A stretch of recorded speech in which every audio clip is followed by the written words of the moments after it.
राम राम मंडळी आज मी बनवले रताळाचे मोदक. ओलं खोबऱ्याचं सारण टाकून रताळाचे मोदक. चला आता मग अर्धा किलो रताळं घेतले. मस्त असं मोठं आहे रताळं. ते 4 भाग करून कुकरमध्ये बॉईल करायला टाकलेत. खाली पाणी टाकून त्याच्यावर ताटावर ठेवलेत, कारण त्याच्यात पाणी जाता कामा नये आणि जास्त शिजताही कामा नये. जास्त शिजले तर पूर्णपणे ते हे होणार. बघू शकता, वरची साल काढून कापून घेऊन आता त्याला मॅच करून घेऊया.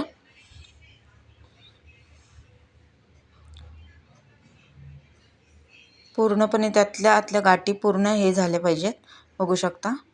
आता ह्याच्यामध्ये चिमटभर मीठ टाकलेलं आहे आणि अर्धी वाटी गव्हाचं पीठ टाकले मी, कारण असंच बनवायचा मी प्रयत्न केला, पण तेलामध्ये पूर्ण मोदक पसरतो. त्याच्यामुळे मी परत हे मला कसं होत नाही. मी एखादी गोष्ट बनवायला घेतली की ती बनवल्याशिवाय व्यवस्थित सोडतच नाही. तर माझा आज पूर्ण दुपारपासून वेळ गेला, तरी पण मी जेव्हा सक्सेस झालं तेव्हाच मला आनंद झाला. तर मी अर्धी वाटीच गव्हाचं पीठ घेतलेलं आहे. अर्धा किलो रताळं, त्याला अर्धी वाटी गव्हाचं पीठ, थोडंसं दूध टाकलेलं आहे मी. 1-2 चमचे दूध टाकलं, जास्त दूध लागलेलं नाही आहे. घट्ट पीठ मळून घेतलेलं आहे. आता नारळ फोडून घेऊया आपण. बारीक काप करून डायरेक्ट मिक्सरच्या भांड्यामध्ये टाकून मी बारीक करून घेतलेलं आहे.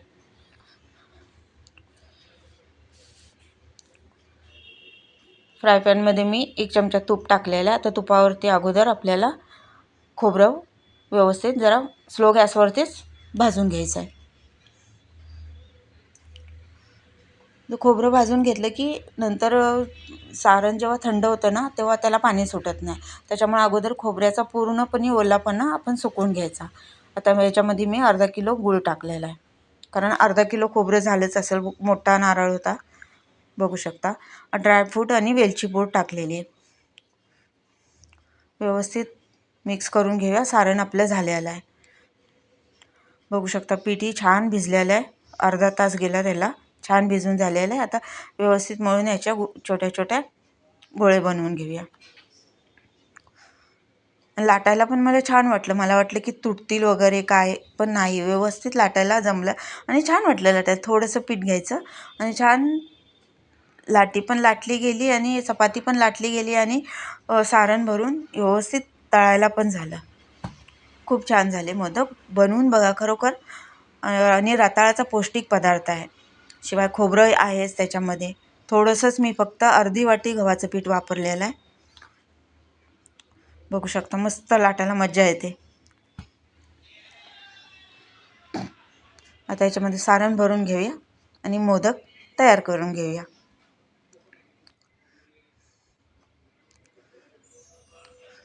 बघू शकता, मला एकीने आमच्या बाजूवाल्याने बोलली, तुम्ही तर गव्हाच्या पिठाचे मोदक करता किंवा काय नाही काहीतरीच मिक्स करून करता, तांदूळाच्या पिठाचे मोदक बनवून दाखवा. बनवून दाखवले तिकडं. बोलते तुमचा सर्वावर हात बसलेला आहे. म्हणजे दोन्हीकडून बोलतात बायका. वा, झटपट बघा काय किती वेळ लागला मोदक वळायला. हाच मोदक तिला 15 मिनटं लागली बनवायला. मी 1-2 सेकंडमध्ये बनवून टाकला. दुसऱ्याला नावं नाही ठेवायची, मला एवढंच बोलायचं आहे. बघू शकता, मोदक आपला छान झालेला आहे. तेल गरम करायला ठेवलेलं आहे.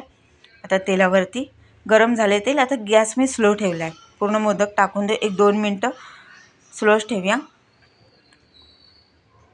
आणि मग नंतर फास्ट करून मोदक आपले रेडी आहेत. बघू शकता, मस्त खायला पण पौष्टिक आहेत आणि खायला पण चव लागते वेगळीच. आणि ते वरचे जे टोक असतात ना, ते गव्हाच्या पिठाचे जेव्हा मी मोदक करते ना, तर काढून टाकतात. पण ह्याला एकही टोक काढलेला नाही आणि पूर्ण मोदक असा व्यवस्थित चवीला 1 नंबर लागतो. बनवून बघा. रताळाचा